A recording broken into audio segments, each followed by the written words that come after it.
Well, I have to hand it to you, Michael. This is our third debate, and he gets better every time. The last time we debated, I pointed out, I said, Michael, you had a lot of factual errors, logical blunders. He said, that's okay, I'm just practicing for the home audience at Caltech. You make some good points, but I think at the end of the day, your argument's a little bit like Ted Kennedy's underpants, a little stretched. Let me look at them really. Let me look at a few really quickly, because time's limited. On the issue of the physicians, I think that Shermer's argument misses my key point. My key point isn't that the Christian physicians are better than the atheist physicians. No. It is that the physicians in the West derive their responsibility from two sources: the Hippocratic Oath, which is a Greek and Roman legacy, and the idea of the preciousness of human life. If someone comes in with a disease, even if they don't have the money, they deserve treatment. You should try to keep people who are sick alive. That's the legacy of Christianity. It is shared by Christian and secular physicians alike. The philosopher Nietzsche's point was that you, atheists, think that you can kill God and preserve Christian values. His point is that is a big illusion. You can't do that. Those values will begin to erode along when the foundation is removed. Now, Shermer cited George Barna and his data about Christians and evangelicals. Barna is an evangelical pollster, but in studying Christians, he just looks at people who are born Christian, nominal Christian. He doesn't look at self-identified Christians, and he doesn't look at Christians who actually practice Christianity, actually go to church. Now, I say in what's so great about Christianity, we have a lot of people in this country who are what I would call practical atheists. They're Christians in name and by birth, but they are lapsed. They don't take Christianity very seriously. So not surprisingly, Barna doesn't find much difference. But in a new study, Who Really Cares?, Arthur Brooks does a comparative study of philanthropy, and he looks at 4 groups. He looks at religious conservatives, secular conservatives, religious liberals, and secular liberals. And he finds that if you look at giving, and this is giving not just of money, but also of time and also of blood, the people who come in first, by far, are the religious conservatives. I might like to think the secular conservatives come in second, but no, it's the religious liberals who come in second. Interestingly, the people who fare worst are the secular liberals. In fact, Brooks finds to his astonishment that people who are religious conservatives, who come from families making $20,000 or less, often give more in actual dollars, not just in a proportion of their income, than secular liberals who are upper middle class. So here we have some tangible evidence. Again, I don't want to make too much of it, but I do want to say if you want to look at Christians, you have to look at people who actually take their faith seriously. Now, I want to say a little bit of a word about the abortion clinic bombers and about the Mormons and so on. I agree with all that. I agree with much of what Shermer said on those abuses. But again, I'm calling for some proportionality. You notice that he mentioned nothing about the crimes of atheism, except to just wish them off on some kind of human tendency to tribalism. So in other words, everybody who bombs an abortion clinic, and I bet you can't name 5 of them, gets italicized and emphasized, and religion must take the blame for that. But every gulag manager who sent tens of thousands of people to their death goes nameless, unrecognized. Atheism takes no responsibility whatsoever, washing its hands. I mean, one may basically say, paraphrasing from Love Story, that atheism means never having to say you're sorry. Now, I want to say a word about Leviticus and this issue of homosexuality, because here's the point. Yeah, if you were to talk to a thoughtful Christian and say, listen, what do you make of all those passages in Leviticus? I would say, first of all, you can't read them in isolation. If you want to read them in isolation, go take them up with the rabbis. Leviticus is not a Christian text, it's a Jewish text. Now, it's incorporated into Christianity, but Jewish law is in a profound way transformed, it's universalized, and it's given by Christ a totally different spin and a totally different meaning. The problem here is that the atheists are taking, you can say, the most dumbest, fundamentalist reading of the Bible. It says in the book of Leviticus, and let me read you the passage. And I once said to one of these very intelligent atheists, you're doing exactly what you accuse the most ignorant fundamentalist of doing. And he goes, well, yeah, but I'm just doing what they do. And I say, yeah, but you're an educated man. You have a university degree. You understand that in Christianity, the Bible has to be taken as a whole. It has to be read in context. Now, here's the context. In ancient Greece and Rome, there was widespread, not only homosexuality, pederasty. In fact, pederasty was seen, pederasty here referring to the sex of adults with children, a practice that persists in our civilization, one may say, only in prisons perhaps, or in the North American Man-Boy Love Association. These practices were widespread in ancient Greece. It was very normal for a man to have a family and yet to engage in sex not just with adults, but with young boys. So right away, I'm a little skeptical when Michael Shermer announces as authoritative ex cathedra doctrine, a certain percentage of the population, we think 3%, are born this way, when we have entire cultures in history that had practices at variance with this, that cast doubt on this idea that there is some kind of a fixed percentage. My point is, we don't know. And here we come to a very key point that I think we see, and that is, if you want to be a skeptic, be skeptical across the board. On a lot of these things, we don't know. Shermer says, I don't know and you don't either.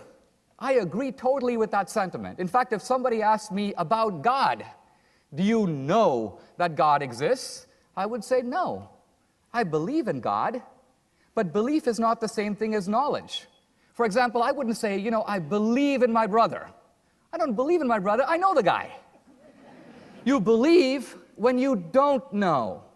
So my point is, there's a certain skepticism that unites the honest believer and unbeliever, but I think if you go to these atheist books, you could never say of them, I don't know and you don't either. Their very triumphant atheism is based on a confident assertion, I do know. Richard Dawkins thinks he does know. Christopher Hitchens thinks he does know that there is no God, and there is no soul, and there is no afterlife. And the weird thing is that they say, we know in the name, we know that there is no God because science tells us so. So here I get to the heart of my claim, which is something that of great interest to Caltech. And that is, prominent atheists, in my view, are abusing the name of science by appropriating it to claim things that science can't possibly decide. As Shermer himself said, science is a search for natural explanations. On the issue of the supernatural, science has to be silent. But these guys are not being silent, and therefore it's your job to tell them to shut up. Thank you.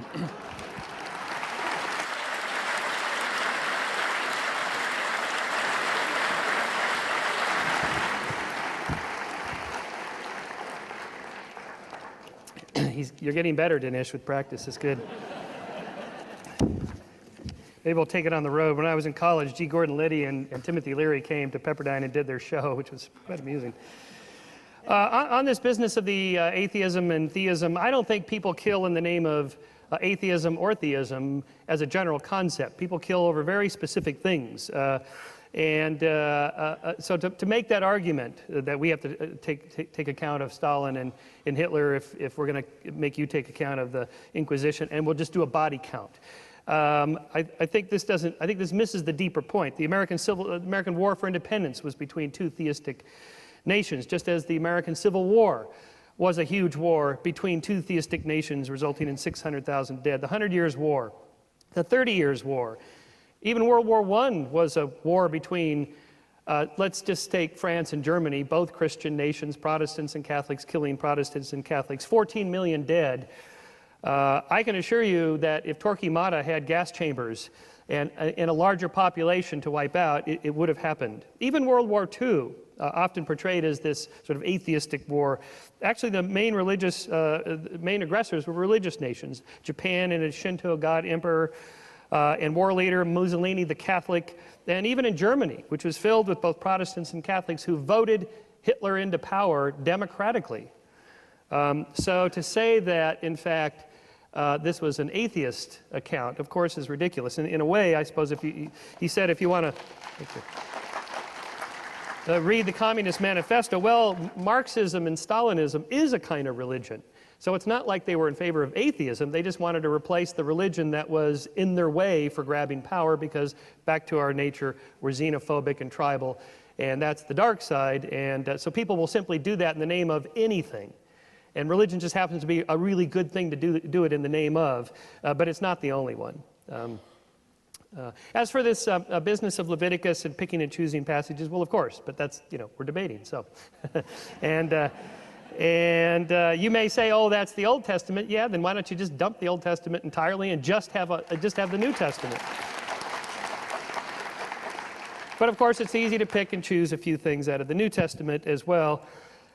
And so it comes down to this. How do you know, Dinesh, how do you know what God's moral precepts are? Is it revelation? You actually heard God, like the Mormon Lafferty brothers, who were told by God to go kill the sister who wouldn't go along with it? I mean, no, we lock people up like that. Okay, so I don't think it's hearing voices. Is it through deep meditation, thought, sort of reflective moral thought? Well, everybody does that. What does that mean? How do you know that would be from on high? Is it through reading Holy Scripture? There in the Holy Scripture, it tells us what we're supposed to do. It tells us the difference between right and wrong. Well, we just saw the problem with that. Half the passages in the Old Testament, all of us would reject as absurd. So apparently we're picking and choosing based on something else. Wherever we get our moral sentiments, it can't be from the Bible. It can't be from these Holy Scriptures. Nobody agrees on how they should be interpreted. That's why we have democratic societies, because that's why we have a democracy instead of a theocracy, because there's no agreement amongst the theocrats. So there's no agreement amongst the Democrats either, but at least that's what elections are for. And so it comes down to this, I think, that when you talk about these ultimate questions, what are the origins of the universe, and where did our moral sense come from? Science can offer an answer. It's not the answer. We don't have the answer yet. Maybe we will, maybe we won't. And so in lieu of that, we fill in a linguistic place filler, much like cosmologists say, oh, it's dark energy or dark matter. That's not really an answer. It's just a linguistic place filler until they figure out what it is. So for science, that word that fills in the gap, it's just a temporary measure until we can keep researching. What bothers me about theology is those answers, that's the end of the search. Oh, God did it, end of question, and instead of keep searching. And so when Jefferson writes something like, by the Creator, did he really mean a personal God? No, of course not. He was not a believer in any sense that believers today would consider a personal God. He was a deist at best. So we use words like that, by the Creator, or natural law, whatever that means. I mean, we have to say at some point where these things come from, but really, do we really know? The point of science is that we want to keep searching. And what bothers me, I guess, the most about theology and some religious people anyway, in which they proffer an answer, God did it, it's that it stops the conversation.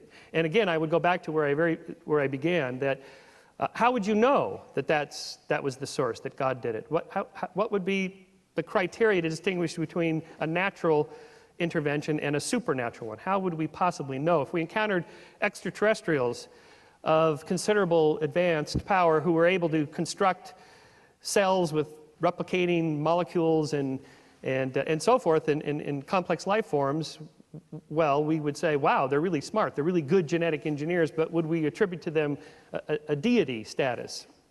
And just extrapolate that all the way out. How would you know when you hit the point where that's a supernatural explanation as opposed to just a really smart extraterrestrial? As an example. And I think there we're left sort of in this, at the cliff, nobody knows. And I guess my final point will be that it's okay to just say, I don't know, and leave it at that. Thank you.